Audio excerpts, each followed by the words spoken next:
If you ever needed to block adult websites on your iPhone or iPad, this is the video you need to watch. Hey guys, I'm Rahul from Tech Review Pro, and without any further delay, let's learn how to block and limit adult websites on iPhone or iPad. In order to block adult websites on your iPhone or iPad, what you have to do is you have to just go to settings and then scroll a bit until you see screen time. So once you see that, tap on screen time, and now you are in the screen time settings of your iPhone. Next, you have to just scroll a bit, and under restrictions you will see content and privacy restrictions. So tap on that, and after that you are in the content and privacy restrictions settings of your iPhone. Here you have to select the option that is App Store, Media, Web and Games. So tap on that, and after that, you have to select the option that is web content, and when you tap on that, here you see three options: unrestricted, limit adult websites, and only approved websites. Currently, web browsing is unrestricted,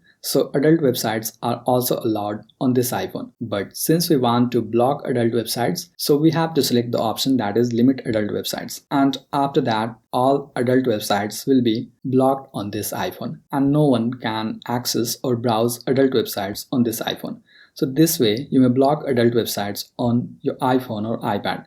I hope you found this video helpful. And by the way, if you want to block pop-ups in Safari on your iPhone, make sure you tap here to watch this video. I'm Rahul signing off, and I'll see you in the next video.